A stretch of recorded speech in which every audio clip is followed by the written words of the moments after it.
There it is. Make sure I record it. Manning sent me appreciate that, Manny. Uh, first of all, it all started during COVID. Marco was down in the Valley coaching, and then, we saw the journey, right? We saw the journey and the journey he's taken, one thing that I can appreciate about Marco, man, is that anytime I have anytime I need something, or anytime I have a question, or I have a kid, or whatever, I message him and he always messages me back.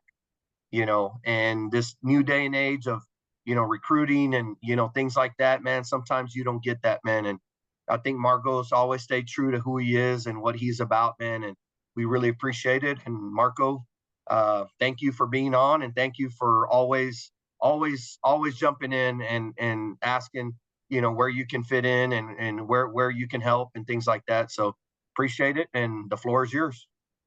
Absolutely, man. Thank you, Larry. And like I said, I'm really, really excited that you guys are doing this. I got to sit in for most of the one that y'all did last week with Coach Whitaker. So again, just kind of honored to be kind of in the mix, and with these other coaches who are speaking, and excited. I see a lot of familiar names that popped up in the chat. So again, just appreciate you guys' support. I guess I talk a little bit about me. Just like Coach, I was a high school football coach first, man. I did that for about 5 years, all around the coastal bend, down here in the valley. My last year at Eden High School, and then got the really cool opportunity to get into college football. Wasn't exactly the role that I wanted. I wanted to coach, and it was a recruiting job, but I was always told, get your foot in the door. Get in when you can get in, and it'll all work itself out. So went to Washington State as a recruiting assistant. Cut my teeth there 6 months in, get a promotion, director of on-campus recruiting out of 6 months in, just kind of continue that grind to people leaving. And I just kind of continue being that constant face when it's all said and done. Less than a calendar year of joining college football, I'm now a director of recruiting at a Power 4 university, Power 5 at the time. Pac-12 was still alive. But, I just, again, I credit a lot of that of just work ethic and just being a good person. A lot of people want to continue to be around good people. So I can't stress enough, just at the end of the day, be a good person. People want to work with good people. That'll trump any X's and O's or anything else other than that. Put my time in about 1 year and 7 months at Washington State. Got an amazing call to come back to the state of Texas, which at the time I was really missing a Whataburger, so it was perfect timing. But come back to Rice University, work for a great dude, Mike Bloomgren, who's now the offensive line coach for the Browns, but get a chance to come work for him and run his entire recruiting department, director of player personnel. And that was another, opportunity where, you kind of question, am I ready for this? Is this something that I'm ready to do? With the experience I have and as young as I was, but it was something I wanted to do. I wanted to be in charge. I wanted to manage people. I wanted responsibilities. So, it's kind of a GM type role. I was really excited. We took over and signed some of the best recruiting classes in Rice history. Took Rice to back-to-back bowl games, which had not been done since 2014. And like I said in the beginning, the ultimate goal was for me to get back to the coaching side of things. And I appreciate all my time and the people that I got to work for and work with doing recruiting. But when UTRGV opened up, it was something that I'd been thinking about since 2018 when they first started the rumors about it, when I was still coaching high school. And I didn't know how I was going to do it. I didn't know how, but I said it. I was like, I'm going to be on that staff. But when the time comes, some way, somehow, I'm going to be on that staff. In what capacity, I don't know. So again, full circle, years later, a good friend, a great man I know, Travis Bush gets hired. I called congratulate him, and I just let him know I want to be a part of this. I don't know. I don't care. Just let's stay in touch. And, it was a kind of a year-long process, but staying in touch with him and letting him know my intentions, I'm extremely blessed and always very appreciative of this opportunity that he's given me to wear the coach title again in such a unique and special opportunity as UTRGV. Starting the newest Division I program in the state of Texas, getting here from the ground, starting from the ground floor, So not only getting back on the field, but again, getting to do something that some people go their entire lives and never get to do.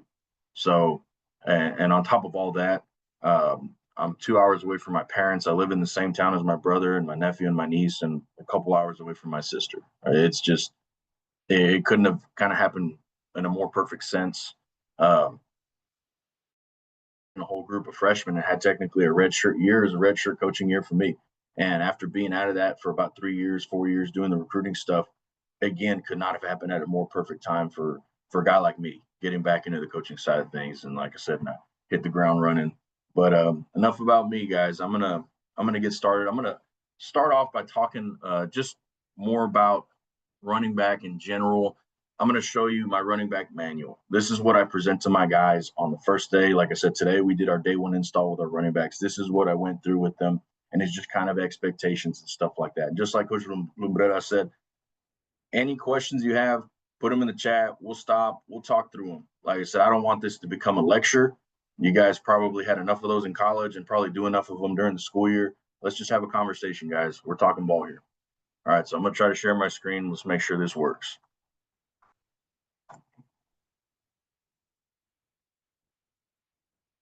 All right, can you guys see that? You're good, Coach. All right, so our running back room, like I said, the main thing I stress with these guys and we talk about every day is the opportunity we have. It is a unique opportunity. Everything we do is we're writing our history books are blank. So every day we get to write another page in the history books, whether it's showing up to a workout, whether it's going to class, whether it's just doing anything within our program, we're making history. Okay. And I talked to them about having heart, being smart, toughest and strongest pound for pound, being durable, and making plays. And I think it all of that really encompasses, and you got to love the weight room. And I have a great relationship with our strength coach, Don Summer, who is one of the best in the nation, spent 20 plus years at TCU when they were just churning out monsters to the NFL. And it's the standard. He knows what I expect from my guys, and my guys know what I expect. We love the weight room, and that is why I've got the booklet somewhere here. Pound for pound, the running back room is the strongest position group on the team, and it's not something I just talk about and bullshit about. Like I said, it's on my manual. It's something we live and breathe. We're going to love the weight room. So again, that is also going to help us be durable. That is going to help us with ball security. That is just going to help us just be tough dudes overall. So again, we'll kind of mark what we leave behind. Okay, our offensive commandments, this is not just running back room. This is offense as a whole. It's pretty simple. We like to keep things, short, concise, and to the point. We want to execute the offense, protect the football. Ball security is something you're going to hear me talk about like about 8 times in this presentation. If somebody wants to keep count, let me know at the end. Maybe I'll give you a cookie or something. But don't flinch and impose your will. Like I said, there's nothing more fun about moving a man from point A to point B against his will. Okay, and offensively, you could do the same thing. Be a tough dude. Even if it's an air raid, doesn't matter. You could still have a toughness about you. So impose your will. Okay, and I think we're trying to brand our offense. I think we're going to call it the Vamonos offense. Okay, academic standards. This is something also I set for my guys. You got class and you have to be there. You better be there. Perfect attendance, and we expect everybody to the same way you act in a team meeting or my position meeting room. No hoodies. Try to keep no caps. I don't want any headphones in. Attentive, sitting in the front row if you can. Our guys get mandated study hall hours. If you have those hours, I need them completed by the end of the week. And then we talk about doing the extra work. And I think this is something that it can apply to, anybody in the high school level. I told kids at camp, everybody in the state of Texas, public schools for the most part, but everybody in the state of Texas has an athletic period. So you think going to the athletic period is enough and just kind of being there and doing it, or hey, everybody has summer workouts. You go into summer workouts, is that going to make you great, or is that just doing the bare minimum? Like, you got guys that you have to beg to show up. Everybody, it's a level playing field. Everybody has athletics. Everybody's got summer workouts. What are you doing extra? Are you going to camps? Are you finding a way to get extra work in, extra weight sessions, going out to the field and throwing with the quarterback, finding a trainer? I don't know. But there's more you can do besides the bare minimum. Because again, you talk about a level playing field. Yeah, if everybody just went to athletics, everybody'd be the same. But there's kids that do things extra. Okay, and there's kids that are also genetically blessed to be different. that don't have to work as hard, but some of us, the Marco Regalados of the world, man, I had to go to every freaking workout I could and do more just to play, just to be able to be that guy. Okay. So do extra work in the classroom too. We talk about always competing in our program. It's in our pyramid. Always compete in everything you do. 3.0 GPA or better. That's our team standard. So it's going to be their standard for the room. And I don't call them out but I let them know, don't kill GPA. Because like I said, it won't be public knowledge, but you'll know you're that guy. Don't be that guy. Okay. Ball security. Okay, ball security. The football is the most important thing our offense has, and I got it there twice and once in bold because the football is the most important thing our offense has. And if you can't protect the football, you're not going to carry the football, okay? Because ball security is job security, okay? And ball security wins games. We don't put the ball on the ground, plain and simple. Talk about, how we do ball security. To be honest, I keep it simple. I know some people have 5 points of pressure. I have 3. Okay, so we're going to secure the front of the ball, the back of the ball, okay, and keep it high and tight across our chest. Okay, so when you're securing the front of the ball, okay, I have right there, you can either put your index finger right at the tip of the ball, or you can split it. Okay, so that's securing the front of the ball. Okay, and then we're going to tuck the back of the ball into our bicep. Okay, so that's 1, 2, high and tight across our chest is 3. Okay, and there's 4 whenever you're going through traffic. Okay, throw a second hand over there. Okay, make sure your ball security is secure. Okay, got a picture of Christian McCaffrey showing us how it's done. Okay, alignment assignment. I talked to my guys early on about what the expectation is when they get out there. We try to keep everything, to the details. Okay, it doesn't matter. You can't just walk up there and sometimes be in the A gap or sometimes line up in the B gap. Okay, we line up in the B gap. Our toes are at the heels of the quarterback. Okay, and again, being a running back is a lot more than people, talk about. Some people are like, just put that guy, give him the ball, let him go. There's a lot of things and nuances to it at this level. You have to be able to ID fronts because that's changing the way, your path sometimes on how you're running the ball. You got to ID fronts because you're involved heavily in pass protection. Okay, so you got to know the situations too. Okay, if it's 3rd and long, the defense is probably going to bring heat. You got to know that because that's probably going to get you a little slower in terms of getting out on your route and probably staying in and being involved in the pass protection. Okay, we got to get the play. Okay, in our offense, quarterback tells us what to do every play. We got no excuse to not get the call. Okay, having proper alignment and proper tempo. Okay, because again, when you get too close to the quarterback, you go through fast to your steps. Okay, it's going to mess with the actual run play. Okay, so a lot of things that go on at once that you got to be thinking about consciously. Okay, so we talked about our alignment. You see right there, you got a running back right there in the B gap. I kind of always say, hey, you should be splitting the outside leg of the guard. If you were to kick your inside foot up, you'd be kicking him in the crotch. Okay, line up in the B gap, toes at the quarterback's heels, comfortable stance, constantly scanning with our eyes. Okay, and then we label our guys. That's how we talk to them is A and B. If you're on the left of the quarterback, you're the A back. If you're on the right of the quarterback, you're the B back. Whether it's just 2 back or 1 back. Okay, that's how we talk to our guys. And if they're in the pistol, they're the C. Okay, so again, like I was saying, the quarterback tells us in the line what we do every play. So when the quarterback walks up to the center, okay, we're attached to his hip. We get the play. He'll tell us the play call, run play, pass protection. Okay, then we get back and set. Okay, he may see something change, some safety shifting, something changing the front. He may need to change the play. If he walks back up to talk to the line, we're right back up there with him. You're attached to his hip. Okay, blocking to me. A lot of that goes into blocking and being a great pass protector is effort. Okay, effort and footwork. Okay, everything else will kind of make its way into the plan. I think pre-snap reads are big. Inheriting a room full of freshmen, you're recruiting them for a reason. It's probably because they were the best athlete on their team and they're getting 20, 30 carries a game. And if it's a pass play, it's probably getting passed to them or they're lining out wide and playing receiver. There's not a whole lot of pass protection that gets done in high school. That's understandable, again, because you want them running the ball. So that's something we emphasize a lot, especially with our young guys in this past, practice year is teaching them, one, to get their eyes right and how to read a defense, okay, and starting to see tendencies, demeanor. Hey, if we're lined up in the boundary and that corner's press and there's a cap safety over top, guess what? Start thinking corner blitz, okay? You start seeing safeties rolling. You start to understand these nuances and just it's playing football after a certain point, but learning these pre-snap reads is big, aiming points. And again, I top into effort. Okay. We might be undersized. There might be a time we have to pick up a defensive end that's a lot bigger than us. But again, if we take the right angles, okay, attack inside out, okay, with a good center of gravity, we're going to be fine. Okay. We're going to be fine. Okay, expectations. We got to be selfless. Nowadays, in today's day and age, everything's RPO based. Okay, we may be 4th and 1 and we got power call, but a quarterback looks out there and our best receiver has a press corner on him. Well, you know what? He may take that. Okay, we can't come back to the sideline and be like, man, what the heck? Okay, it's 4th and 1. We call, what are we doing? Hey, you got to be selfless. Okay, there might be times where we call a run play, but a quarterback sees an RPO, he's going to pull the ball, he's going to throw it, or he might keep it. Okay, at the end of the day, just do your job. Okay, be selfless. Think about the team first. Okay, we learned to speak Vaquero talk, so everybody's speaking the same language. Ball security again. Hope you guys are keeping count. Take notes, ask questions. My guys, I give them booklets. It's got.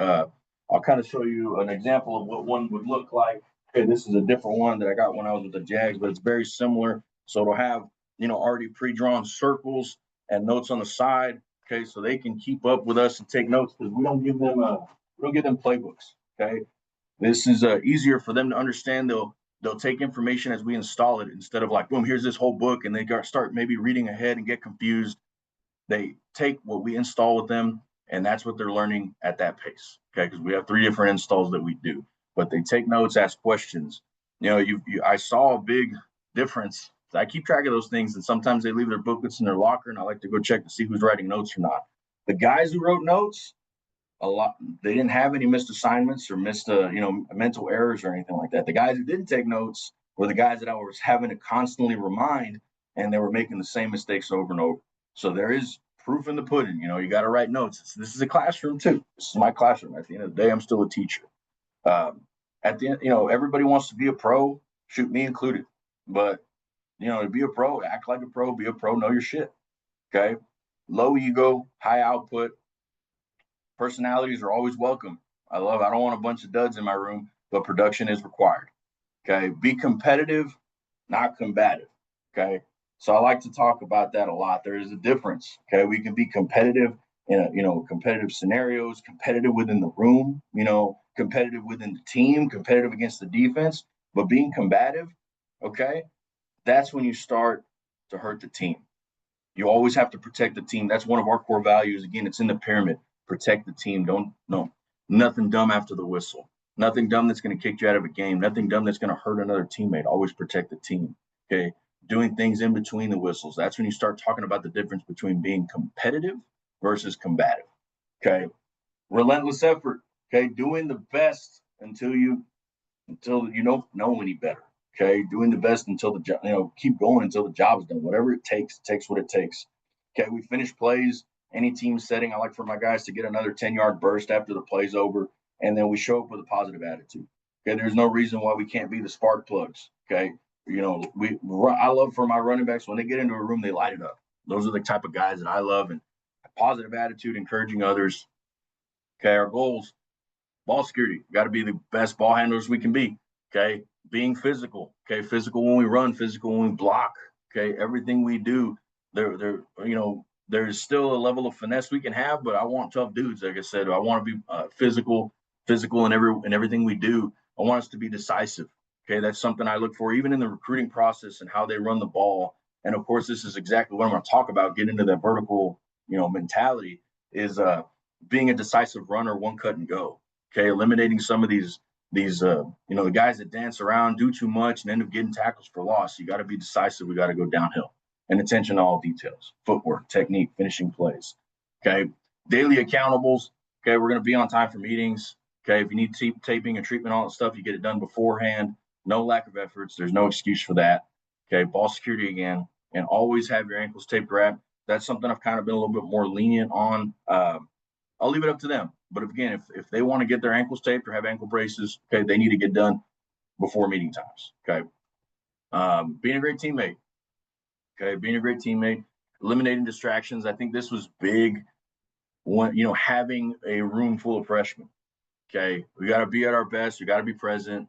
Bad company corrupts good character. Bad company corrupts good character. Letting those guys know who you associate yourself with can have a huge impact on who you are and the trajectory of your life. I love what I do, and I love the population of kids I work with, because I'm looking at kids from 18 to 22, sometimes 24, okay, right before they go out in the workforce. So a lot of what I do and teach them, besides the game of football and the game of life, has a huge impact on what the trajectory of their next 40 years of their life is going to be. So again, with those freshmen, just really want to tell them, hey man, you hang out with the wrong people, you hang out with the bad people, bad things are going to happen.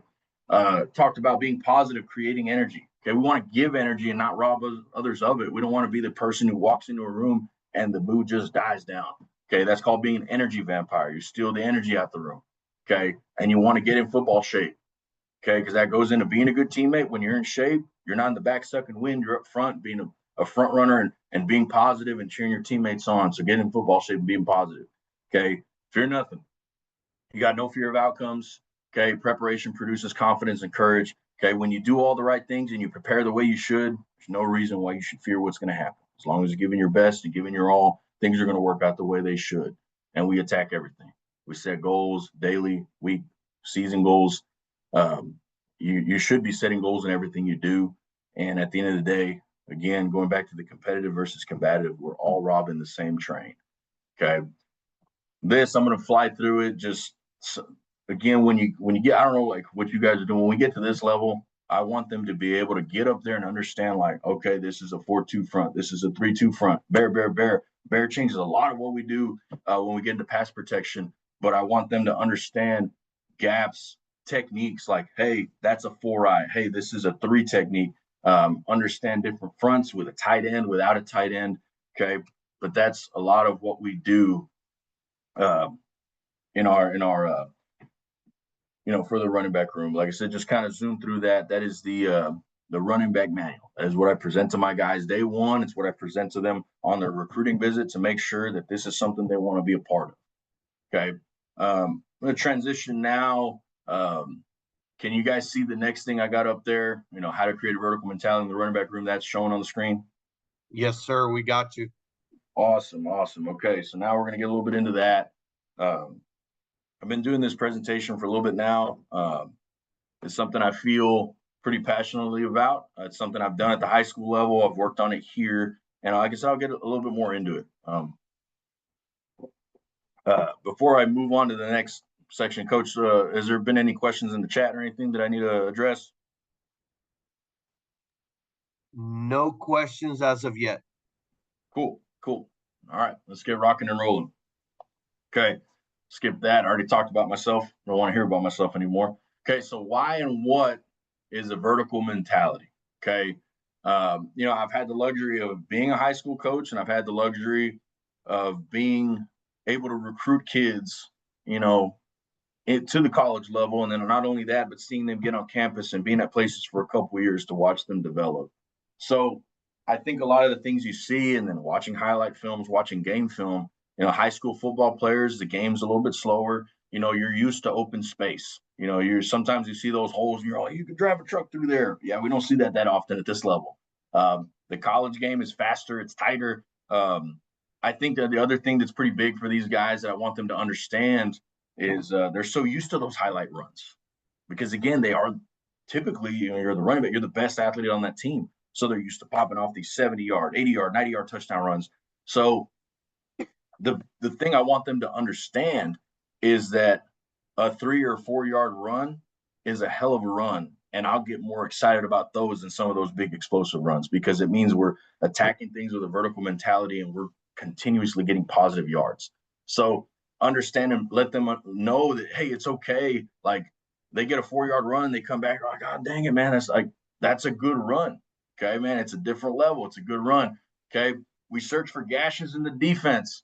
Okay, so I think I talked to you about with my guys. Okay, so how do explosive runs and those big, beautiful runs you see happen? Okay, it's not all on the running back as much as you think. Okay, yes, takes some athleticism. Okay, you might make a couple people miss, but really, truly, okay, the way these runs happen is defense is being misaligned. Okay, defense is over pursuing. Defense is missing tackles. Okay, and you as a running back, having the right tempo, following your track, and doing your job. Again, start watching some of these films, start watching tape, you start to see it. Running back's not doing much besides doing his job, and these guys might be shaded over in the wrong spot, or you line up and, like, it happens at this level too. Defense is wrong, you're taking advantage of it, okay? And the biggest thing too in having a vertical mentality is avoiding negative runs, Okay, avoiding negative runs. So just like I talked about a little bit earlier, high school running backs, they have the ability to hit the sideline a lot of the times and just outrun everybody. Okay. In any situation. Okay. Running lanes are bigger, easier to see, feel. Okay. And I've noticed again a lot is they try to do too much. And again, they're trying to make those big explosive plays happen that just ends up equaling getting tackled for a loss for 5 yards or something like that and losing yards. So I'll talk about this right here called the vertical difference. So this 2019, 2020 was the year before I got to Eaton High School. Okay. And 2020, 2021 was after my first season there. Backs, those young men, man, some of my favorite kids I ever coached. That's Jabez Hawkins and Isaac Jones. They were juniors that last year, and I got them. They were going to be seniors. Okay. They were kind of a 1A and 1B running back tandem. And I'm not a very tall dude. Those dudes are short. Like I said, they were probably like 5'7", 5'8", 150 pounds soaking wet. Okay, but they can run, but weren't very big. So looked at all the statistics from the year prior. I watched a lot of game film, tried to decipher what they needed to do better. I met with them also. I'm like, what are your goals for this season? Well, both of them said, I want to be 1,000-yard rusher. Okay, so first thing I told them, I was like, hey, watching your film, you probably could have done it last year.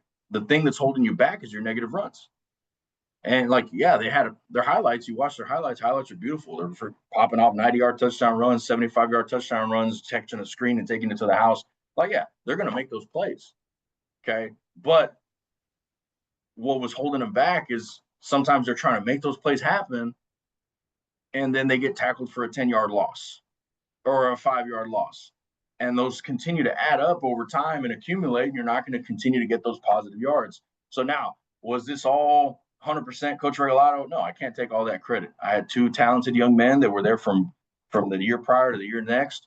We returned 4 out of the 5 offensive starting linemen from one year to the next. We brought back our quarterback. Okay. But yeah, I did see a difference in how these guys ran, and you see it in our total yardage. You see it in our yards per carry, yards per game, and total rushing touchdowns. We were able to run the hell out of the ball. We had a really good team. They won 9 games, which was the most in the school history at the time, and go 3 rounds in the playoffs in the 6A division in Texas high school football. Like I said, and I attribute, that room success and those guys, and they'll tell you too. I said I started to adapt them to have a vertical mentality, vertical puncture mentality. So developing running backs, I think there was a Twitter debate, I think last year, maybe a couple of years ago.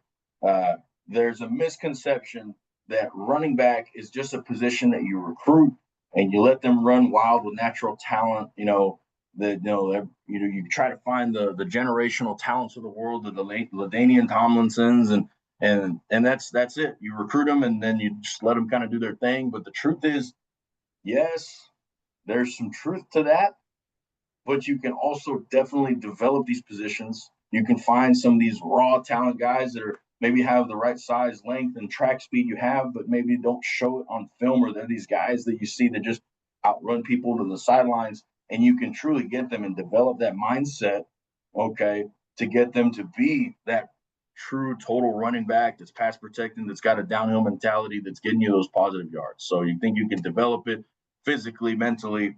That's just exactly what I believe. Okay. So right here, got a couple of my everyday drills, some indie progression. Okay. I think a jump cut is the greatest tool in a running back's arsenal, getting lateral to get vertical. So we drill it every day. So this was, again, you're going to see some of these guys make some mistakes. This was like back again, true freshman. This is probably like our first workout we did with them together, and we're walking through these things. So this is how I slowly progressed to kind of getting them to understand how to execute jump cuts. Okay, so right there, there's too many false steps. I want them to have he's loaded, his pad level's low, and I want him pushing off that left foot without using that right foot at all. Okay, so they're going on a command, on a whistle right there. So they're going up there, right, running up to the bag. Okay, you see right there, next running back too does the same thing. He's false stepping with that right leg. Okay, false stepping with that right leg. Okay, watch this young man right there, that fourth running back right there. That's what it looks like. Okay, we're pushing off that left foot. We're getting lateral, okay, to get vertical. Okay, resetting. So I'm step by step, slowing it down. Again, right there, doesn't even have the right foot. Okay, eventually he switches it, but again, it's a wasted step right there, right there. Okay, so we slow it down, command by command. Okay, now we're starting to speed it up. Okay, now we're starting to speed it up. One thing I'm going to talk about too. Okay, I don't know how it is everywhere. I've been a couple different places, but I feel like sometimes you always feel like you don't have enough indie time. Okay, for me, especially with again talking about how important teaching them, pass protection is, working your everyday drills. Um, ball security is something as important as it is. I feel like I don't need to spend like a whole period of my time working on ball security. It's something that can be incorporated in everyday drills you do, whether it's right there, got a crayon from Coach Bush, our head coach. So I got some boxing gloves. Okay, so we're going to continue to work ball security, but you can work ball security in any drill you do just by adding that to it. So you don't have to specifically go like, all right, we're going to do, 5 to 10 minutes of ball security. You can, again, a running back does a whole lot of things all at once. So I think you could do that too with your indie, is just incorporate a couple different things all encompassing into one drill. Okay. So right there, they're speeding it up. I'm trying to see them go full speed. Okay, press them as much to the bag as they can. Okay, right there, he does a good job getting his pads low. I want him keeping his eyes up still. Okay, but we're still high and tight with the ball the whole time. Always emphasizing ball security in everything we do. Right there. Okay, good look. Right there, he's pushing off that foot, getting lateral to get vertical. Right there. Okay, we're going through the drill again. Just giving him a different look. Okay. Right there, I'm telling him right there, hey, we got to get as close as we can. I always say it's like that's the offensive line. We're pushing the heels, pushing the heel line. Okay. Pushing the heel line, getting vertical. Okay. That's another thing right there. You guys can't see my laser dot, but right here, the reason I have that there, okay, is so that when they're clearing this jump cut, they're not rounding it off. As soon as they clear that bag, I want them getting vertical right now. Okay. That's why I have that there. I think this bag is just as important as any other bag right there. Good. Getting vertical right now.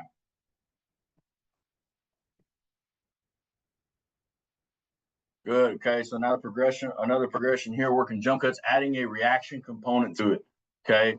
So they start right there at the heels of the bag. They run. They turn around at right at the last second. Probably did it a little too early here. Try to give those guys a direction to go. And I still want them. He's a little too far from the bag. I still want them pressing the heels of the bag before they execute that jump cut. Okay. So same thing here. He's running. He's turning around. Okay.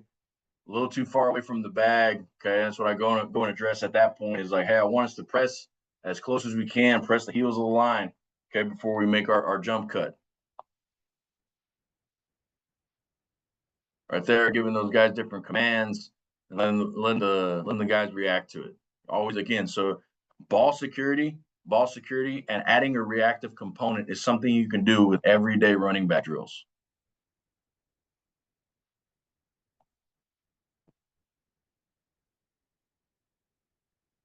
Good. That's a good job right there. Pressing the heels, reacting, getting lateral to get vertical. And again, another thing you notice is like I know you guys see some of these drills online. Maybe some of these bigger universities are doing it, and they have like I don't know, 5 assistants working with one position group. Okay, like I said, I don't have that luxury, and I know you high school coaches don't have that luxury either. So this is something that you'll see a couple other drills too. I incorporate my guys into the drills. They are my assistant coaches. So they get in there, they're filling, these gaps, and they're doing things, they're helping me out. Okay. So don't be afraid to use your players, okay, to help you out with some drills. Okay. Kind of as bodies or whatever you got to use them as. Incorporate them into the drills.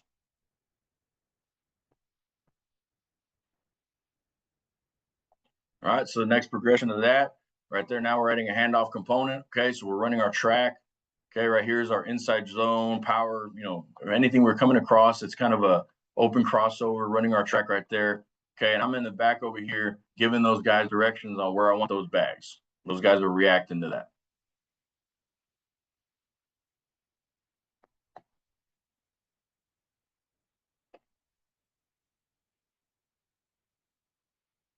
Here we go, another rep right there. It's TJ DeMen out of Bernie High School. Okay, good job. Okay. And again, talk to those guys on the bags. Tell them, hey, you make that move at the last possible second. Okay, helps these guys get better. And as soon as he clears that bag, you see how he's not rounding it? It's stick foot, get vertical. We're not dancing around either.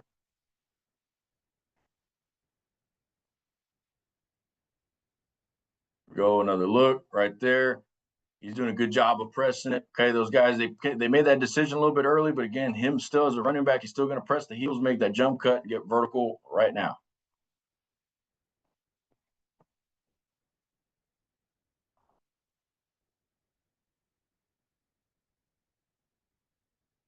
Try to mix it up on these guys, try to trick them a little bit right there. Boom. If it's open, just get downhill right now. No need to dance around, no need to make any extra movements that are unnecessary. There we got one of our local guys, Jamal Pauly at Edinburgh Villa High School right there. Okay, open crossover, he hits it, boom.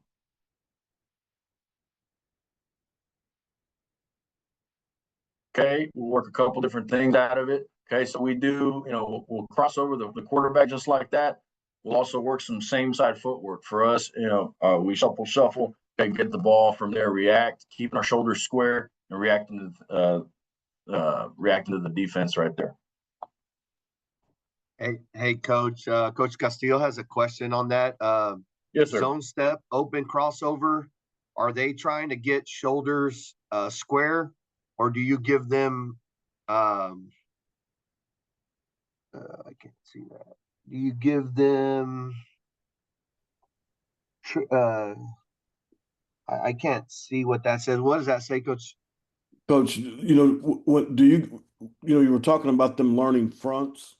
Mhm. I know, are they open crossover, but do you give them any tips on the front whenever you're Yes. talking to them? Like if it's a 3 down or a 4 down Mhm. or what kind of So tips we're are always, yeah, we're reading, especially if it's an even front, we're reading the play side guard.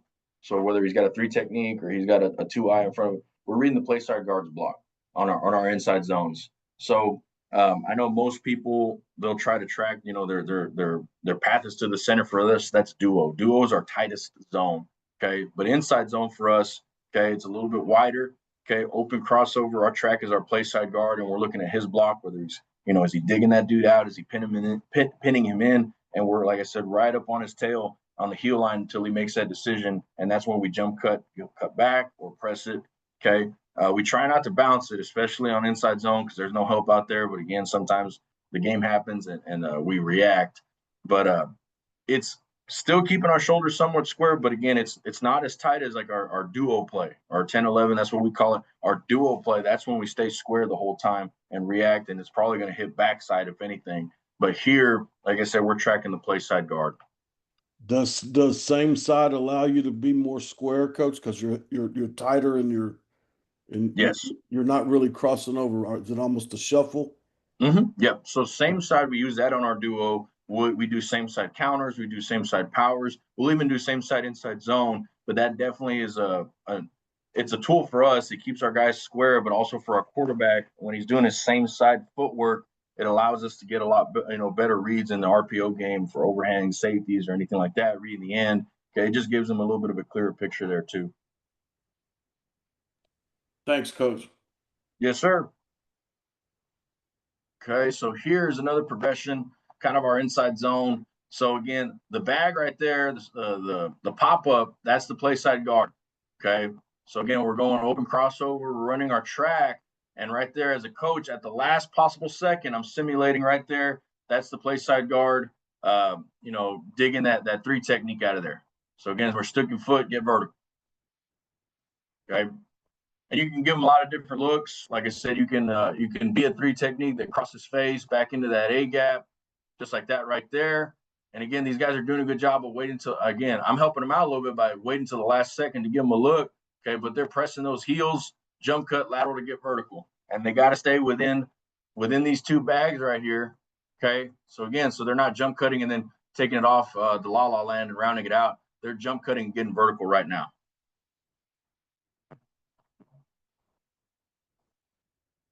Go same thing running his track. Okay. And again, this was like they're gonna make mistakes.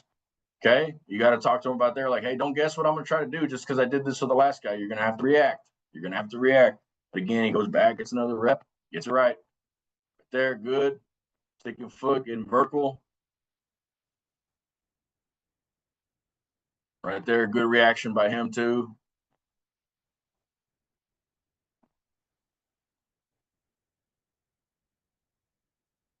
There, we're pressing it. Okay, so good. So now we're going to kind of see how that implements, film for us. And again, mind you, like I said, I love these guys to death, but we had a whole lot of freshmen, man. Freshmen make freshman mistakes, but progressively, it was great to see. Like I said, it's been a fun project seeing how those guys showed up as day one freshmen to after a fall and a spring, and see them slowly become seasoned vets as we're bringing in a new batch of freshmen, and seeing them learn from some of the older guys we bring along. Okay, but see, these are some of our inside zone runs right here. Not going to be perfect. Okay, but there he's opening his track, running his tempo. We're looking at the play side guard. Okay, but general rule also that I have in my running back room, you see 76 how he cuts across his face right there. If something crosses your face, okay, general rule, if something crosses your face, we're going to stick foot, get vertical. Okay, because at the worst case scenario, this is what I talk about, eliminating negative runs. If something crosses my face, stick foot, get vertical. At a worst case scenario, we're going to get back to the line of scrimmage, maybe -1. Okay, or like I said, in this case scenario right there, you see that natural cutback lane. Okay, and again, I teach my guys, especially when it comes to points of contact right there, same foot, same shoulder. Okay, so again, this is not a very big guy. This is Fabian Garcia de San Benito. Okay, again, right now he's probably weighing 180 pounds, but in this video right here, he's probably closer to 170, 175. But again, it doesn't matter. If you run behind your shoulder pads with the right leverage, okay, you're going to still fall forward in contact. Okay, and program wide, we have a general rule. It's +2 mentality. We're running sprints. If it's a 10-yard sprint, it's 12-yard sprint. Okay, we're always going +2 past the line. Because again, it takes what it takes. But in my running back room, my +2 that I get them on is, hey, if you're going to get contact, I want 2 more yards. Okay, so we're always falling forward. Okay, we got another good look here. We got our slice concept. Okay, so he's bluffing that in. We're reading him. Okay, so you see here, he's tracking the play side guard, 62, Jose out of Laredo United, right there. He starts to see the back of his jersey. Okay, so again, if you start to see the back of his numbers, you start to see his butt, boom, right there, I'm getting vertical. Okay, that means this three technique has made his way over here. He's kicking him out. I want to stick foot, get vertical.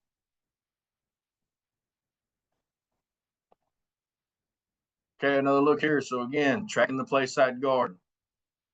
Okay, we're running our track. Okay, I see the back of his jersey. I'm seeing his bottom. But guess what? I'm going to push the heels, stick foot, get vertical. Now, is this a big explosive run? No. But guess what? We're getting positive yards. We're moving the chains. Okay, this is a good, tough run. Good, tough run. Okay, right here's an example. Not so great. Okay, this isn't a vertical mentality. He's kind of stretching it out wide, and that's why we don't get in the end zone. Okay, but this is things, again, we make mistakes. That's why we love practice film. We get better at these things. Okay, this is what we call, this is inside the red zone. This is our score zone. Okay, we're right there. We're on the goal line. We have to have that vertical mentality. Okay, and again, offensive line coaches or offensive linemen are not going to love this, but at a certain point right here, you got to stick foot and probably put your helmet right in his back plate or something like that. Okay, especially on the goal line, we can't afford to string things out. Luckily, like I said, weren't tackled for a loss. But again, in any instance, this could have been even worse. And then now we're in a compromised situation. So this is what I talked about earlier about guys trying to do too much. And again, you see that's a freshman mistake. Those are things those are habits that you can break and continue to teach them to have that vertical mentality. Okay, so right there, did not get it vertical. Not as vertical as what I would have liked. There we go. Good. He's running his track. We're tracking the play side guard right there. He starts to see the back of his jersey, stick foot, get vertical. Same shoulder, same leg. Okay. Keep it moving. Keep it moving. Okay, right there.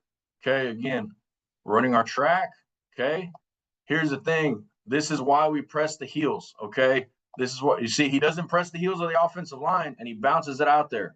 Okay. Again, I don't like us bouncing on inside zone because we don't have help out there. But let me show you something right here. Okay. If he was to continue to press the heels of the offensive line. Okay. Like I talked about, this game is faster and tighter. There's the crease he needs to hit. It's there. And again, this is still early on in the year. These guys are learning. Okay. But he doesn't press the heels, so he feels like he needs to bounce. Okay. Okay, another look out of the pistol formation for us. Our things stayed the same. We're lateral step right there, getting downhill, tracking the play side guard. Okay, right there we see a natural cutback lane. He hits it.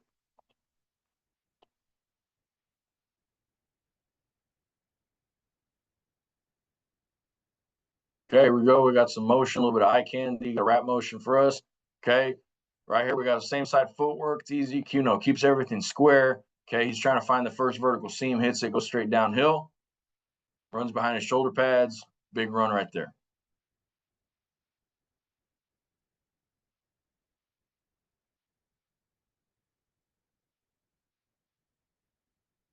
Here we go. Good. He's tracking it. Okay, we're looking at the play side guard. I see the back of his jersey. I see his bottom. Think vertical now. Okay, so now the natural progression after that. Okay, so like I said, we talked inside zone. Okay, now we're going to track outside zone. All you got to do is add one more step over dummy, move it over. Okay, because we're tracking tight end, the butt of the tight end. Okay, we still have this bag right here to make sure we're staying vertical. Okay, now our footwork here is jab step up, and we're running lateral. Okay, lateral till we can't. Okay, we're running lateral to create vertical seams. Okay, once we get the ball, now we start tracking. Okay, our track, which is again the tight end. Okay, so the tight end can either log this dude, which we know we got that angle, we can hit it outside, or if this guy's taught to contain the C gap, okay, then he's going to kick him out. That means we got to stick foot and get vertical. Now you'll notice a lot here the way our defense plays us. Our outside zone does not hit outside very often. But again, looking at this drill, another reactive drill that you could do with your guys and have them, again, press the heel line, making that decision at the last second possible, reacting.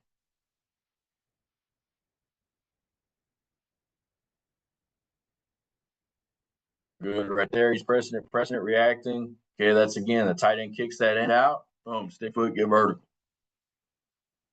Okay, just like I talked about before, these guys are going to make mistakes. Okay, it's stuff you can kind of laugh about, joke around with them. Okay, it's just a game, man. Don't take it too seriously. That's what you got to remember. These guys are there to have fun, and it's because they love this game.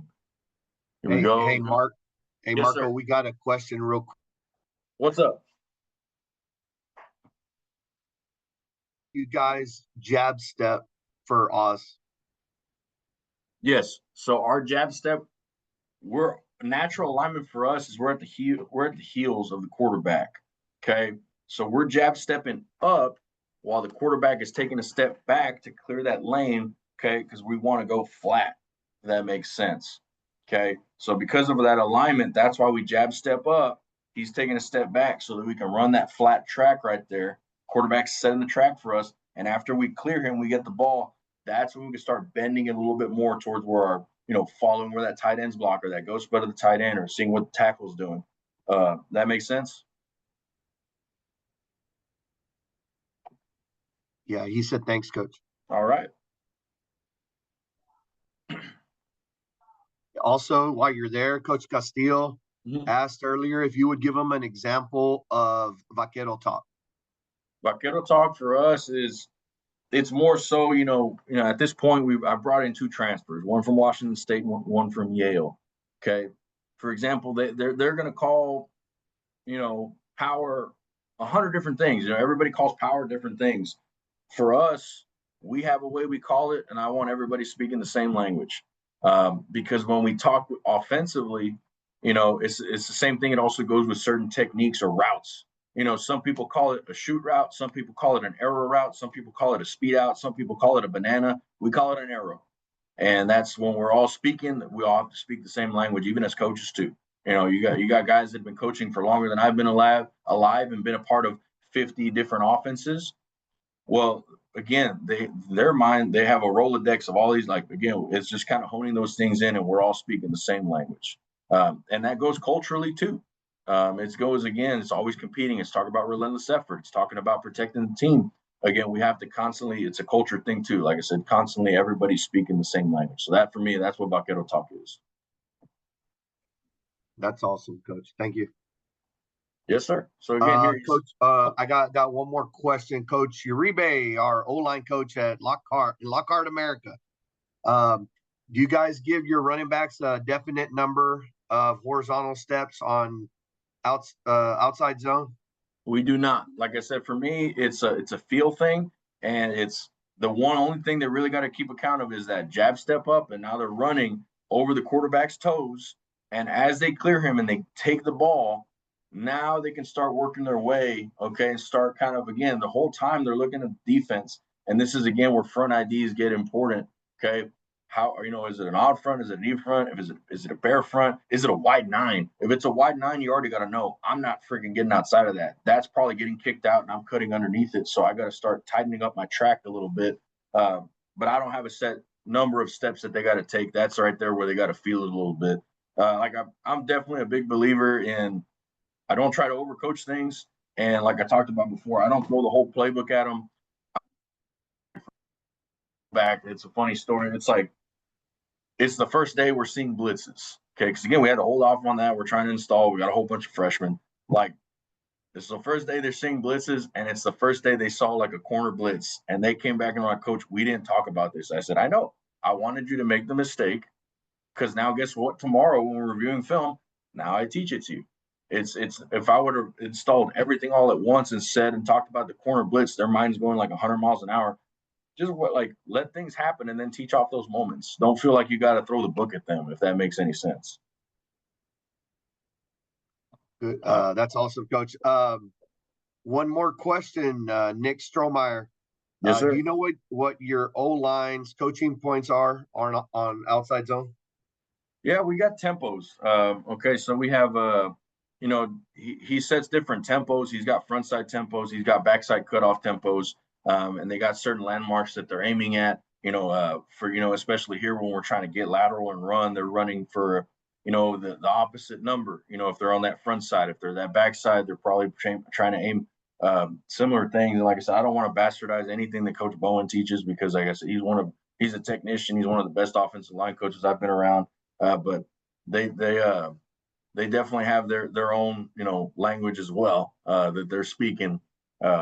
But I'll get you in touch with him, Coach Nick, and if I can pull it from my notes before this presentation's over, I'll talk a little bit about what those tempos are because our zones, like I say, we have different tempos, even inside zone and outside zone. Thank you, Coach. Yes, sir. So again, I think we've seen enough of this drill to know, like I said, we're stretching it out. It's outside zone. And just like I talked about, depending on how defenses play, like for us, outside zone really doesn't hit outside. Okay.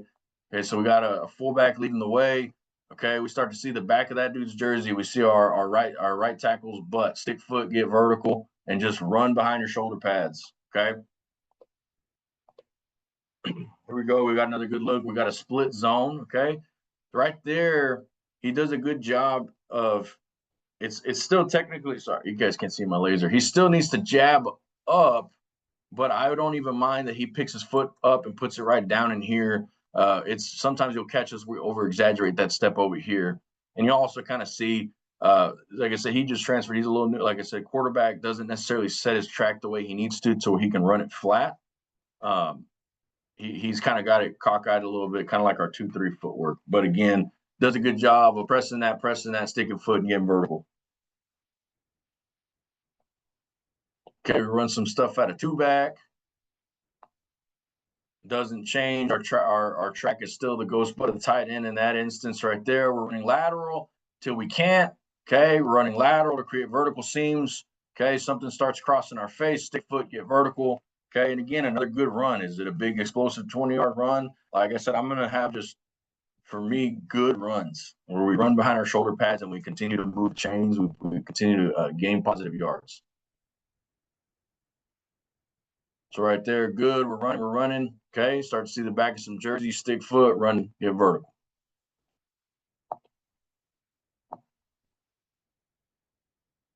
Go run into a 3-man surface.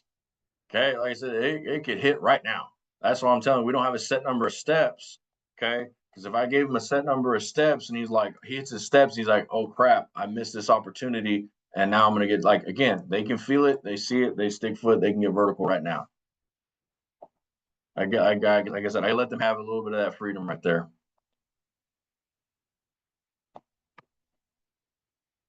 Here we go, these guys right there running with it. They're running. Okay, he feels it, feels like he can get around it right there, finds his crease. Okay, finding those vertical seams and hitting it. Okay, same thing right here on the goal line. So they got a bare front. This is something like I talked about, I showed before, like we did a not great job of finding that vertical crease and having a mindset like that in the score zone right here, even on an outside zone. Boom, see that crease, stick foot, run behind your shoulder pads, get in the end zone. Okay. One thing I'll touch on too, just because I love gap schemes. Okay, I'm going to talk about this. Coach Bush taught this to me, and he calls it honors level gap scheme reading. Okay, so the easy thing to tell your backs is, hey, read your pullers. Okay, but let's get a little bit more in depth with that. Okay, who are my pullers? How many pullers do I have? Okay, where are they coming from? So if we're talking counter, okay, counter. And in this instance right now, we also run GT. Okay, but here's one puller, here's another puller. Okay, especially for us when we do this same side and we're square and we can see everything in front of us. Okay, you gotta see what your first puller does. Your first puller can do two things. Okay, he can kick out or he can log. Okay, what your first puller does is going to dictate what the second puller does. Okay, so we look at this right here. Okay, he's going to do same side footwork at this point. Okay, he's got to see this dude right here. Okay, he sees his puller, he identifies what he's doing, he sees a log.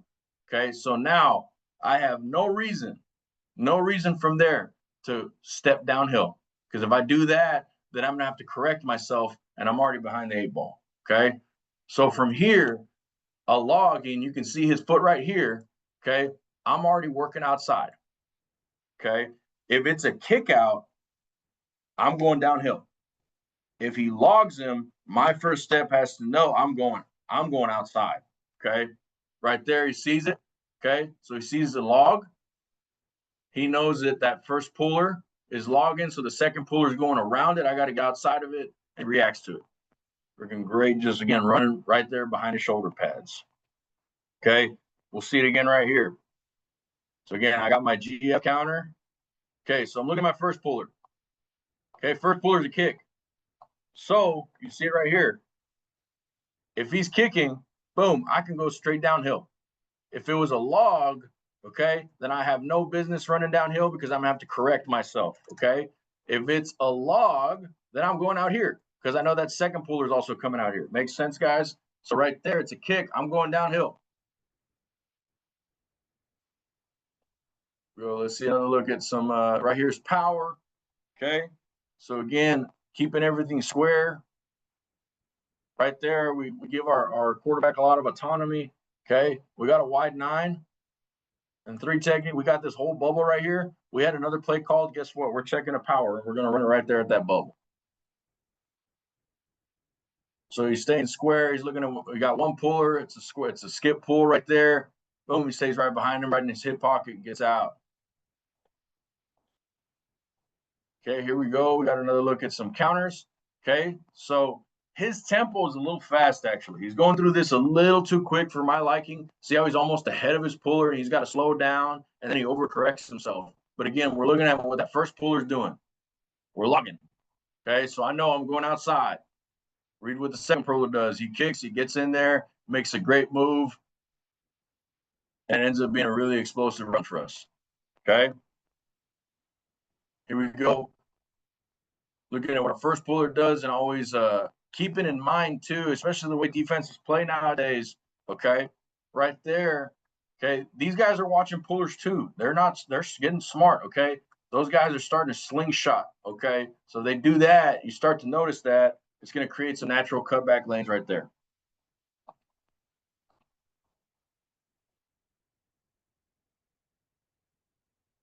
Okay, here we go. We're coming from across. Look at our first puller. We get a log.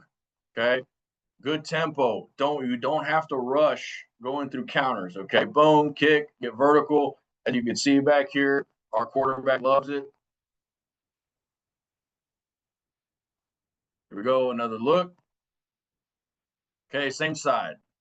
Same side, guys. At this point right there, he can pause. If it's counter, like I said, counter takes time to develop. You got two pullers. Don't feel like you got to rush through it. Same side footwork, shuffle, shuffle, pause. Just wait and see what that first puller does. That's going to tell us everything we need to know about the run. Okay. Also, it's keeping square. It's going to allow us to see these backside A runs. Getting vertical.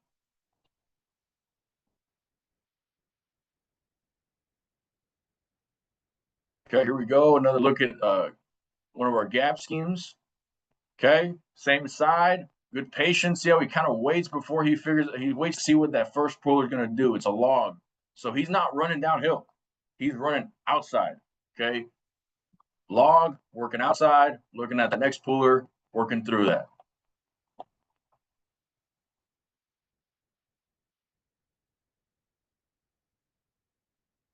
Here we go. He's coming across, not same side. Boom, he sees the kick. Okay. And this is what I'm talking about too, right here. Look at that crease right there. Okay, he gets a kick, the block. At some point, don't panic. Make yourself.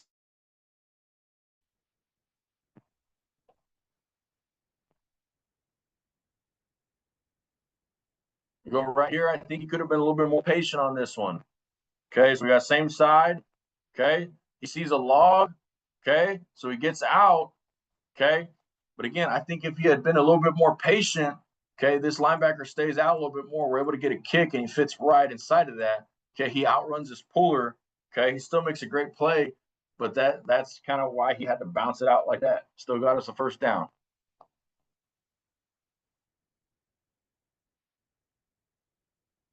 Here we go, same side. Okay, now look at all these extra steps he's taking. He takes that one with his left, takes another with his right, and then tries to get back on his track. Why? Because he's not being patient through this right here. Boom. At this point, wait. Let's see what's happening in front of us. Okay. You can already kind of decipher, though. Pause a little bit. Hey, I'm going to get a kick, so I know I'm going downhill. But see how he has to take all these other corrective steps because he's not patient through it. Still a great run.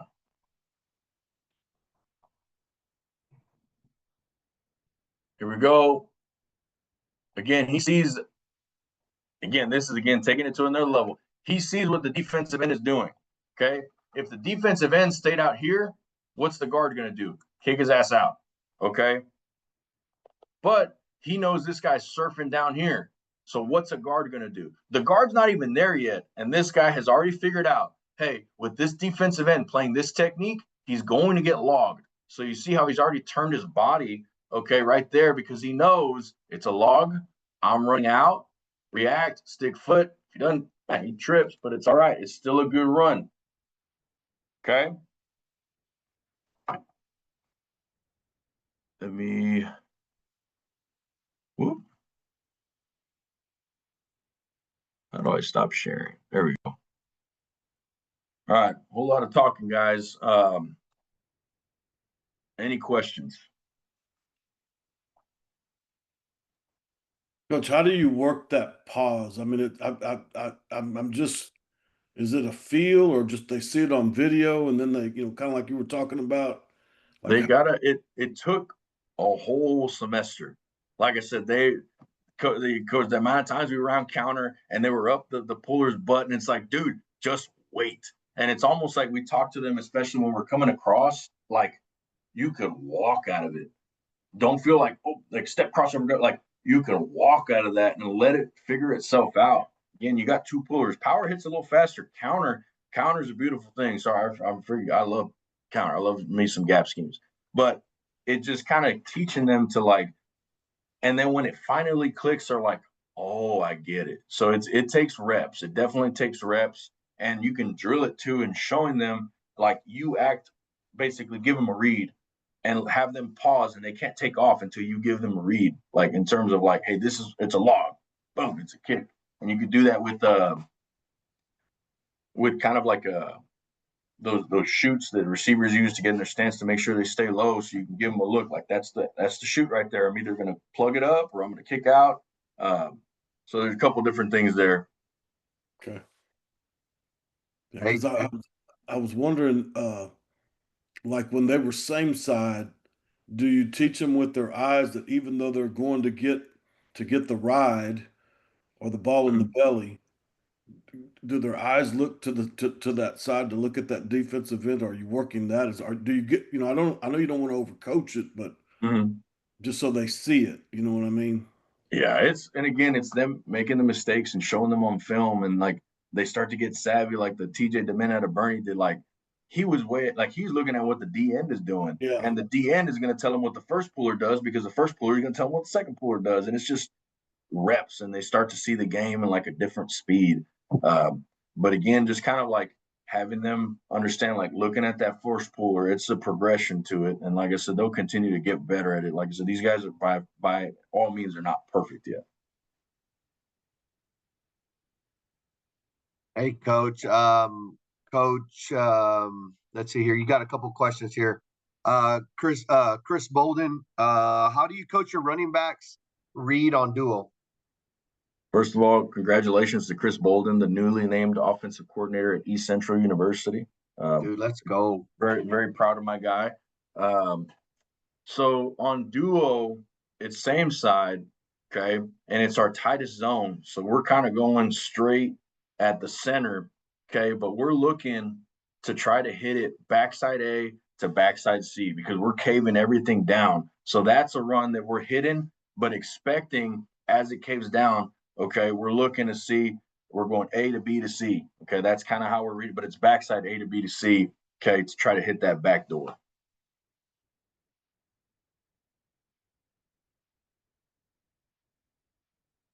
All right. He said, Coach. We got another one. Mark Tanner. He's our OC at Lockhart. He's on with us. He asked, can you talk about your running back steps for counter out of pistol? Yeah, so better yet, I'm going to stand up. I'm going to try to show you because it's a little. So for the running back out of pistol, okay, so if we're running counter to the left, okay, we are, it's still open crossover, okay? We're open, crossovers plant, okay, and then we're coming underneath because the quarterback is going to he's going to reverse out, okay, and put the ball right here in our belly again. So we're kind of opening up like as if we're going to run like outside zone this way. Okay, so I'm open, but then I'm planting and I'm coming back underneath. I'll see if I can pull some. See if we got any counters out of pistol. If there's any, I guess I'll look that. If you guys are any other questions, give me a holler.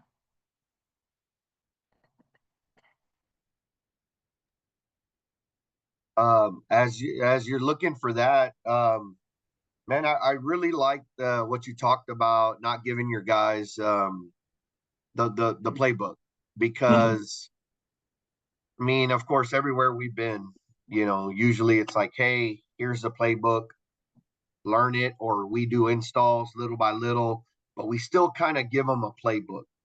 Yeah. And I really like the idea of them taking the learning into their own hands and taking notes and learning the playbook through the installs and through their notes.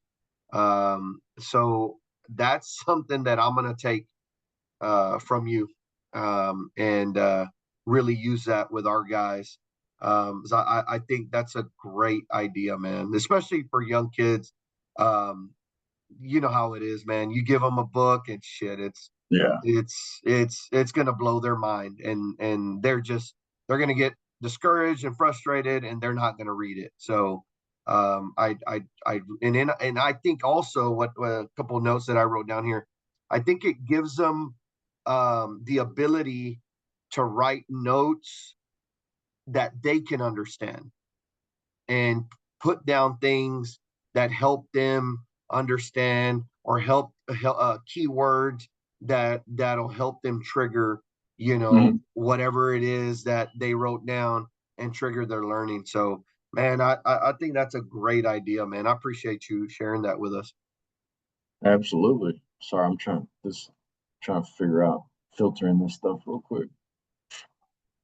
Any other questions, guys? You can unmute, or you can put it in the chat however you want.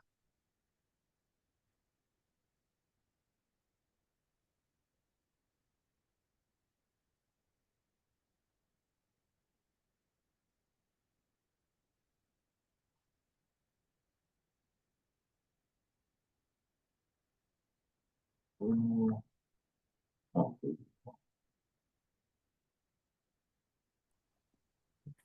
Love it all, man. Great job, coach. thank you. I think I found it real quick.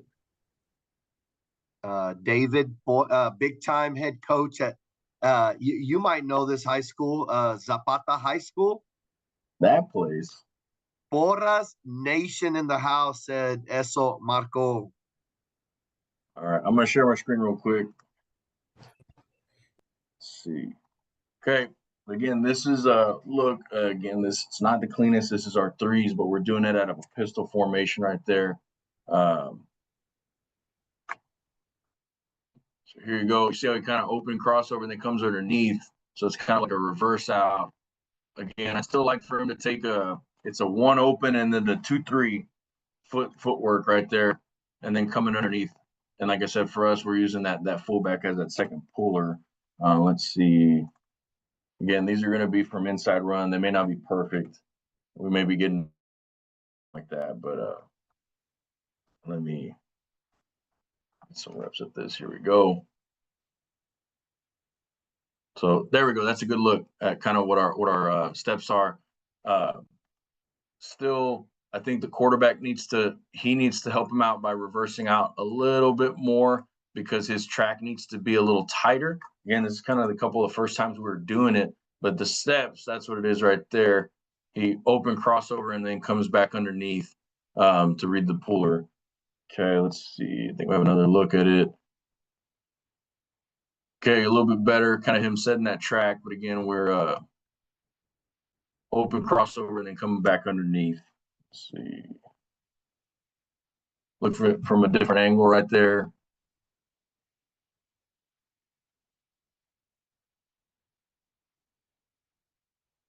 This is a good look right here. So again, we open, like I said, we're running outside zone, okay, to the left, and then come underneath. Okay, but okay, quarterback still has to reverse out. You know, we still perfecting those things. Go one more look. There we go. Okay. Awesome, coach. Thank you. Yes, sir. So I know I said I'd talk recruiting, but I feel like I've already taken a big chunk amount of time. But appreciate everybody. Like I said, if there's any more questions, I'll hang around for a little bit more. But can't say how honored I am to be able to speak to you guys, and appreciate you guys taking time out of your Tuesday evenings to listen to me talk a little bit of running back play. Like I said, I do think find ways to continue to develop those guys. You know, there's different nuances you can do to make them better, see things a little bit differently. And again, just like Coach Lumberas brought back up, is don't overcoach things, man. Let them make mistakes and then coach those mistakes. Okay. When you start a good running back, when you make him think too much, he's not a good running back anymore. You got to keep that natural reactiveness to them. They play fast when they react fast. If they're thinking too much, it slows them down. So it's really just coach things as they present themselves, coach things as you need. Give them the bare minimum, give them the bones of your playbook, and then slowly start incorporating things as they present themselves in practice. Man, everything you said is awesome, man. Coach Regalado, man, once again, thank you again. Thank you for going as long as you did. Thank you for everything you're doing for our association and for the sport and for your kids and for everybody, man. We're all, I think I can speak for everybody on here and everywhere else, man. We're all rooting for Marco Regalado, man, and rooting for you and rooting for your kids and UTRGV. And so, We're all big supporters, man. So we appreciate you, Thank you. always stepping up. I appreciate you guys. If we don't have any more questions, guys, we'll go ahead and wrap it up. Thank you guys for being here. Real quick, Coach. So, as a recruiting coordinator, what can I do, right? At least, can you answer recruiting questions, or are we keeping it Yeah. to RV talk? Okay, yeah. Talk So, to as a recruiting coordinator, like, what can I provide to a coach, right, that will catch your attention? Right now I'm kind of in the middle of trying to switch out of spreadsheet to something a little bit more innovative. And I know right now there's recruiting platforms, but as a college coach, what is something that you prefer to see? I think for me, it's just presenting the information that's needed. I know people right now are making some prospect sheets that are so freaking amazing and fancy, and websites. And it'd be really funny if you guys looked at the stuff I would send. I'd make it on Excel and I'd color code it and put it's really the biggest thing that I think eventually I grew into it, because when I was a young coach, I was trying to push my kids. And as much as I loved all my kids at Santa Gertrudis and all the other South Texas schools I had, man, they couldn't play at Baylor. And I'm out there texting Sean Bell, and bless his heart, he's out there answering my text messages. I'm like, dude, I shouldn't be wasting this guy's time. And you learn that as you continue to do this. But I think being intentional with who you're sending where, and being realistic with the kids. And I understand every kid wants a Longhorn on their logo, man. But I had a technique I used. I called it it's a natural filtration system. So starting with lower level D3 NAIA, you send your prospect sheet to those. That sheet might have 10, 11 players on it. Okay. The D3 coaches are going to look at it and they're going to start to pinpoint, like, hey, coach, there's 5 kids we really like. Okay. So now you start to see, okay, these 5 kids can play college football. So those, like I said, they're getting D3 attention. Take those 5 kids and let's get them in front of a D2 coach. That D2 coach may only pick 2 of those guys. He may, hey, of the 5 you sent me, there's 2 of them I really think they could play at our level. Cool. Well, now you're going to take those 2 guys and send them to an FCS coach. And he may be like, one of the, like this one kid, yeah, he's got a chance to play at our level. Okay. Now you take that one kid, and he may not be good enough to play FBS. He may be an FCS guy, and that's okay. But now you kind of have a better idea of where those guys kind of land. And also, constantly building genuine relationships with college coaches so they can give you their honest, genuine opinion and evaluation of some of these kids. When you start getting towards trying to send kids to the D1 level, when I talk about being intentional, you may send 1 kid. If you're sending 5 kids, and again, I'm not trying to be a jerk or anything like that, being real or 100. Like, if you're on a team that is average and you're sending 5 players to a Division I coach, you don't have 5 Division I players on that team. And like I said, just be real. Like, pick 1. And then, you know what? After that guy gets evaluated, send 1 more, but send 1 at a time. Because I've been in that shoe and in those person's shoes when I get sent a prospect sheet with 15 kids. And you know what I do? I get it and I say, I'm going to get to this later, and I put it over here. And I guess eventually I do. But if you're going to send me 15 kids at once, man, I got a billion things going on. I can't get to them. But if one of my guys or somebody I knew said, coach, I have 1 kid. I have 1 kid and I'm standing on a table. I think this kid can play college football somewhere. Can you please watch this kid for me? Well, guess what? I got time to watch a kid. I got time to watch a kid because my evaluation process, at least the way my initial one, takes me about 30 to 45 seconds. I can turn on a clip, turn on a highlight film, and watch the first 3 to 4 clips and know if this kid can play at this level or not. Okay. Then, of course, if it gets further in the evaluation process, I'm going to watch game film. I'm going to watch 2, 3 games. I'm going to see what they're doing when they have the ball, when they don't have the ball. Are they playing different sides of the ball? But a highlight film is exactly that. It should grab somebody's attention within 3 to 4 plays, 30 to 45 seconds.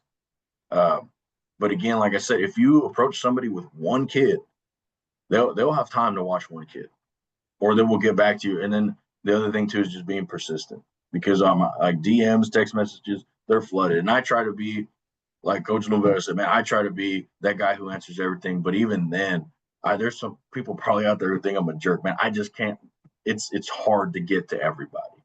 But persistence, I've seen it and I've complimented people on it. Persistence keeps putting your name at the top of that inbox, at the top of that chat, and it keeps sending me reminders like, shoot, Garza sent me this. I got to watch that kid. I told him I'd watch that kid, so I'm going to go watch that kid. But I think as a young recruiting coordinator, the best thing to do is build relationships, genuine relationships. Like I talked about, man, D3 coaches, I tell the story all the time. I never say his name, but dude, it's Cedric Whitaker. I tell this story all the time. I met Cedric Whitaker when he was a student coach at TLU. And then a couple short years later, he's a GA at Baylor. Well, guess what? The student coach I knew at TLU, now I know a GA at Baylor. I got a connection at Baylor. He graduates from there. Now he's a position coach at Houston Christian or Houston Baptist at the time. Well, guess what? Now I know it. 4 years ago, I didn't know a single D1 coach. I didn't have a D1 coach in my Rolodex. But now 4 years later, because I knew and I had a genuine relationship with this student assistant at a D3 school, I know a D1 coach. Then he ends up getting to the NFL, So start building relationships with everybody. Do you think people who are on this Zoom that I've known for 5 years when I was coaching at 0-10 PSJ Memorial thought I'd be sitting in this chair right now? And realistic, did I think of it? No. But you never know how this stuff's going to work, man. Just build genuine relationships with anybody and everybody.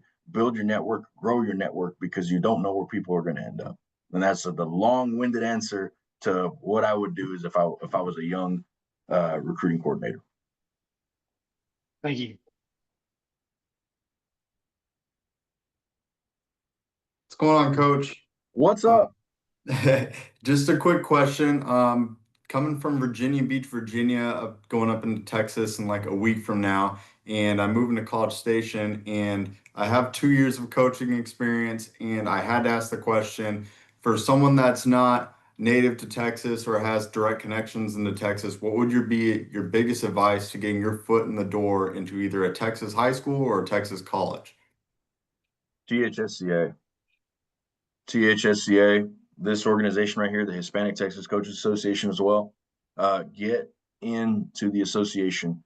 I know, like I said, I played Texas high school football, but there's no coaches in my family. I was not smart. I got a bunch of dentists and doctors and pharmacists in my family. Nobody coaches. Nobody played sports. I was the black sheep that just wanted to be different and do things my way. But I didn't have an uncle that I could call to get me a job or teach me these things. I didn't have a dad that did sport. My dad had a ranch and studied agriculture. Like I didn't have those connections, and I didn't know how to break in. I didn't know what to do. I had my high school coaches that I could talk to, but really what helped me was using, again, the couple of connections I had, but going to the Texas High School Coaches Association like convention or Zoom meetings like this, or just Twitter, but using that association to connect. And that has been and created and become my coaching family, my coaching tree. And then again, you get a job, and that expands more branches, and it turns into another job and grows more branches. But I think as somebody who's not a Texas native, one, this is great. Hopefully, the people who are still on here, if you wouldn't mind putting your contact information in the chat for Stephen to be able to have people to tap in with, because the more the better. But again, doing these things, connecting with people, reaching out on Twitter, and getting in touch with the association. They have a job board. But man, Texas high school football is a beautiful thing. And having lived outside of the state and going to Washington, and that was the biggest eye-opening thing regionally for me, to be able to have to recruit the West Coast. And shoot, we even recruited Florida, and we recruited all over the place, and like made me realize it's different. I thought everybody was structured like this. I thought everybody had athletic periods and summer workouts and coaches that lived on campus at all times or worked on campus. And then you go out and you're recruiting California, and the head coach also works for UPS, and he's there sometimes. Like it's crazy, but it's the best fraternity I've ever joined. Like I said, I hope you can find your way into Texas high school football, because I think you're going to love it. And right now you're surrounded with a lot of great people. Like I said, Joe Castillo is a legend, man. And like I said, you got some head coaches on here. You got some up and coming young guys. I see some names I recognize, but definitely tap in with the guys in this group. Tap in with me. I'm a little far removed. I don't have the connection I used to in terms of like knowing when jobs are open, but I know somebody put it in the chat that there's a Hispanic coaches group chat. Like I said, you'll get added there. There's jobs posted there all the time, and people are looking for people to get in. And uh, the main thing too is also make sure you get certified as a teacher in the state of Texas, and don't do PE. Thank you, Coach. Yeah, that's the do a subject, and these guys could probably. I was spoiled. I was a PE guy, but these guys can tell you it's a couple of the other subjects that'll get you shoe in for some jobs. Yeah. Coach, several people are putting their contacts on there. I mean, shit, you may land a job here by the end of the night if you're not careful. We're all looking, man. So appreciate you being on, honestly. And if it's on the chat, my number. If you want to message me, I'll message me your number. We'll add you to the group chat. And like I said, we're always posting a bunch of jobs and stuff like that. So dude, there's a college job in the chat right now. I just saw one. Christopher Bolden needs a GA. There you go. Oh, yes. Yeah, that's what I need. I've been looking for one. That's exactly there you go. Well, Chris Bolden, he's on this chat. Like I said, great friend of mine. A grad assistant job. Go get your master's paid for. Yeah. Awesome. Thank you, coaches, so much. I really appreciate it. And you were awesome tonight. Thank you, Coach. Dude, this is what it's all about. It's building relationships. It's just being genuine. I've learned, I've seen people go through this stuff and change, and I promised myself I'd never do that. I just, at the end of the day, it's about helping people. It's about lifting as we climb. And that's why we got in this profession, helping kids and helping other coaches. So anything we can do, that was actually, I'm glad you spoke up and said something, man. That's awesome. That's awesome that you're coming from Virginia, man. It's good stuff, man. There's a lot of big time people on this Zoom right now, and so I encourage you. I don't know how you got the link, but join every week, man, and whoever gave you that link, keep joining, and there's a bunch of people. So good luck, man. Marco, I appreciate it, man. I don't want to take up any more of your time. I appreciate you, just everything, man. Just thank you, man, and pretty special to have you on, man. So. Yeah, man, like I wouldn't miss it. Like I said, I'm glad I got to do it. I'm gonna go home and cook some dinner. I don't know what I'm gonna have. I'm all healthy now, so I can't have anything fun. But delias, dude, go get some delias. But no, again, I'll go ahead and throw my cell number on the chat. Most of you guys already have it. If you don't, now you do. Please. Anything I could ever do. If you got recruits, if you have just questions in general, like I said, this profession's about sharing. All the stuff I know and presented is stuff I've either learned from other people, developed. It's a culmination of a lot of different running backs coaches that I've got to be around and respect and love, and also working for a great head coach like Travis Bush, who's coached football at every level you can think of and done it at a very successful level and coached running backs. So, like I said, I'm blessed, man. I'm getting mentored every day. I'm getting my ass coached. So, like I said, I'm very blessed to be where I'm at. Hey, Marco, before you leave, and I know you got to go, and I know you're busy. Just wanted to thank you for being a trailblazer for us. Right? Obviously, it all starts with what you were talking about, just creating a network, like the young coach that was looking for a job, but it starts with being, a network, and you also, you started out with the TikToks, nobody knew who you were, right? And then you just kind of advanced and advanced. I remember when you were at Eaton, you were sick, you had COVID, and I called you, and you didn't have any family member, and I told you, let me know if there's anything I can do for you. Just always have had a great respect for you and what you've done, and you did it the hard way. So the smile on your face right now is because you know you earned it. So that's a lesson for all of us. And I appreciate you coming on, and you're big time now, but you're just like us, right? You just want all of us to share in something that you gave us by us being able to watch your story. It's a tremendous story. It's not over yet though, Coach. I look for greater things for you, whatever you aspire to be, because you inspire all of us. I learned something. I'm a 32-year veteran I learned something about the counter tonight, just a little bit, that maybe a little coaching point here and there, and we can always learn from each other. But I appreciate you taking the time. I really do. God bless you. God bless everybody on this chat, man. I said, love the game. And like I said, there's always room for us to grow and meet new people. Peace out, man. Thanks, All Larry. right, guys.